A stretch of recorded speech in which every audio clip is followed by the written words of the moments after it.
Belakangan ini, banyak pihak yang bilang Kitab Undang-Undang Hukum Pidana yang baru saja diluncurkan itu memuat pasal-pasal yang menindas hak asasi manusia. Tapi saya dan kawan-kawan di PIS justru berpandangan sebaliknya. Memang KUHP ini bisa saja masih mengandung kelemahan. Tapi KUHP ini jelas memuat pasal-pasal yang progresif.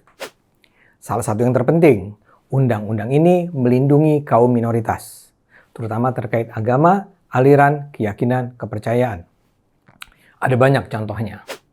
Selama ini kan kita sering mendengar ada kasus-kasus penindasan umat Kristen terhadap Ahmadiyah, terhadap Syiah, aliran kepercayaan, dan sebagainya, dan sebagainya. Di berbagai forum lazim terdengar pemuka agama yang menyebarkan kebencian terhadap Kristen, terhadap Ahmadiyah, terhadap yang lain-lain. Forum yang saya maksud terentang dari ceramah, khotbah Jumat, pengajian, sampai media sosial seperti Twitter, Facebook, WhatsApp Group, dan lain-lain. Rumah ibadah kaum minoritas juga berulang kali diserang. Di beberapa daerah, gereja, masjid Ahmadiyah, vihara, kelenteng dirusak, bahkan dibakar.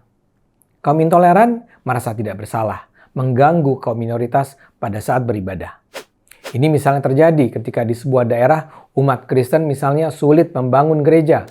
Akibatnya, mereka melakukan peribadatan di tenda-tenda darurat, di rumah-rumah, atau di ruko.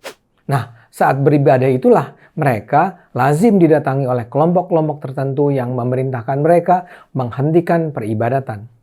Alasan mereka, tenda, rumah, atau ruko bukanlah tempat ibadah.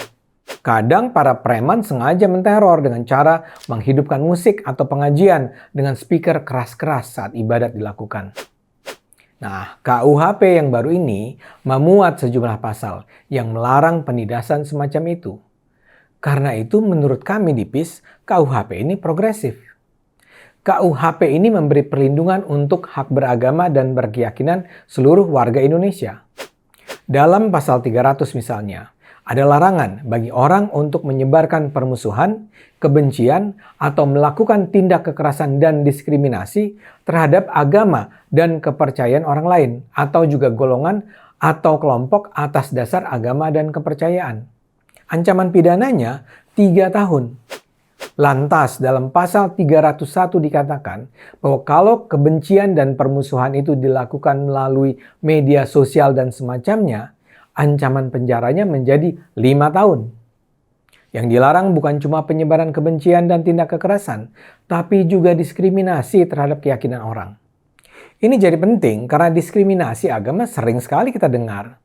Misalnya saja, para penghayat atau mereka yang percaya pada kepercayaan lokal sering dipersulit untuk memperoleh hak warga negara karena keyakinannya itu.